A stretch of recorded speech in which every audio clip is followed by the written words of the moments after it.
नमस्कार दोस्तों। कल्पना कीजिए आपकी बेटी पहली बार पीरियड से गुजर रही है। वो डरी हुई है, दर्द हो रहा है और घर वाले कह रहे हैं अब तुम अशुद्ध हो, मंदिर मत जाना, रसोई में मत घुसना। क्या आपका दिल नहीं टूटेगा? दोस्तों, आज हम इसी दर्द की बात करेंगे। मासिक धर्म के दौरान महिलाओं को अशुद्ध मानने की प्रथा जो सदियों से चली आ रही है, लेकिन आज हम इसे खोल कर रखेंगे कहानियों के जरिए, विज्ञान के जरिए और दिल से। अगर आप तैयार हैं तो चलिए साथ साथ इस सफर पर निकलते हैं। बहुत समय पहले वैदिक काल में ऋग्वेद की कथाओं में एक प्रसंग आता है। देवराज इंद्र ने असुर वृत्त का वध किया, लेकिन वृत्त ब्राह्मण था, इसलिए इंद्र पर ब्रह्म हत्या का घोर पाप लग गया। कहता कहती है कि इस पाप को कम करने के लिए इंद्र ने उसका हिस्सा पृथ्वी, वृक्षों और महिलाओं में बांट दिया। महिलाओं ने इस पाप का बोझ लिया और हर महीने यह पाप उनके मासिक धर्म के रूप में बाहर निकलता है। इसी प्राचीन कथा ने महिलाओं को अशुद्ध या पाप युक्त मानने की नींव रख दी। बाद के समय में इसे और मजबूत किया गया। महिलाओं को मंदिर प्रवेश, पूजा, रसोई और यहाँ तक कि कुछ समुदायों में घर से अलग रहने की मनाही लगाई जाने लगी। लेकिन दोस्तों, ध्यान देने वाली बात यह है कि हिंदू धर्म में केवल एक ही आवाज़ नहीं है। वहीं दूसरी तरफ शक्ति पूजक और तांत्रिक परंपराओं में मेंस्ट्रुअल ब्लड को रज कहा गया है, जो रचनात्मक ऊर्जा, जीवन शक्ति और देवी की पवित्र अवस्था का प्रतीक है। कामाख्या मंदिर इसका सबसे बड़ा उदाहरण है। यहाँ हर साल अम्बुबासी मेला मनाया जाता है। माना जाता है कि माँ कामाख्या उन दिनों मासिक धर्म से गुजर रही होती हैं, इसलिए मंदिर के द्वार 4 दिन बंद रखे जाते हैं। चौथे दिन जब मंदिर खुलता है तो लाखों श्रद्धालु देवी की इस पवित्र अवस्था का सम्मान करने आते हैं। तो सवाल ये है, पवित्र है या अशुद्ध? हमने सदियों से किस व्याख्या को चुन लिया और क्यों? अब आइए विज्ञान की बात करें। मासिक धर्म कोई जादू, श्राप या पाप नहीं है। यह महिला शरीर की एक अत्यंत व्यवस्थित जैविक प्रक्रिया है। हर महीने मस्तिष्क से निकलने वाले हार्मोन्स अंडाशय को संकेत देते हैं। अंडाशय अंडा तैयार करता है और हार्मोन्स रिलीज करता है। इन हार्मोन्स के प्रभाव से गर्भाशय की अंदरूनी परत मोटी और रक्त वाहिकाओं से भर जाती है।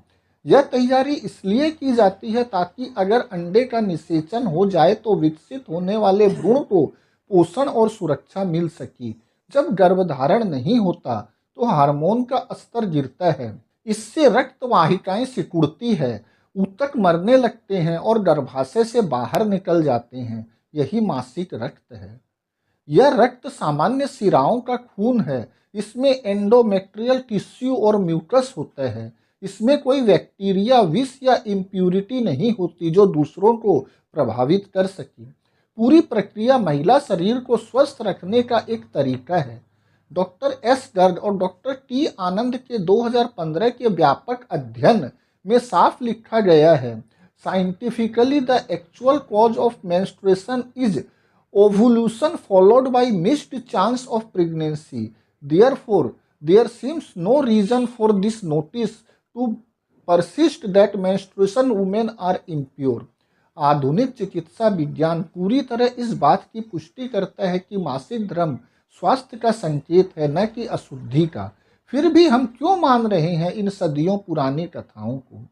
पश्चिम बंगाल के एक गांव में 15 साल की रिया रहती थी। पहला पीरियड आया तो घर वालों ने उसे अलग कमरे में बंद कर दिया। 3 दिन तक उसे बाल भी नहीं धोने दिए। वो रोती रही, स्कूल नहीं जा पाई। ऐसी हजारों रिया है हमारे देश में। 2026 के एक अध्ययन में पता चला कि पश्चिम मेदिनीपुर में 80% लड़कियों को बाल धोने की मनाही होती है। 60% को सामाजिक कार्यक्रमों में जाने नहीं दिया जाता। 46% लड़कियां इन रेस्ट्रिक्शन से मेंटली डिस्ट्रेस्ड महसूस करती हैं। दोस्तों, ये रिस्ट्रिक्शन महिलाओं की शक्ति नहीं, उनकी उड़ान काट रही है। कैसे? सुनिए। हर साल 2.3 करोड़ लड़कियां स्कूल छोड़ देती है पीरियड्स शुरू होने के बाद। 71% लड़कियों को पहला पीरियड आने तक कुछ भी नहीं पता होता। गांव में सिर्फ 36% महिलाएं सैनिटरी पैड इस्तेमाल कर पाती हैं। ये आंकड़े नहीं है, ये सपनों के टूटने की कहानी है। लेकिन दोस्तों, अभी उम्मीद बाकी है। पैडमैन अरुणाचलम ने सैनिटरी पैड को सस्ता बनाया। यूनिसेफ और कई संगठन जागरूकता फैला रहे हैं। आज कई परिवार खुलकर बात कर रहे हैं। अब आपकी बारी है। अपनी बेटी को गले लगाकर कहिए, ये तुम्हारी शक्ति है, शर्म नहीं।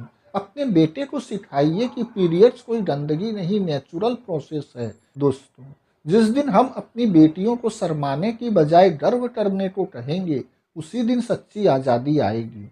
आप क्या सोचते हैं, कमेंट में ज़रूर बताएं। आपके घर या गांव में अभी भी ये प्रथा कितनी मजबूत है और आप क्या इसे बदलने के लिए तैयार हैं?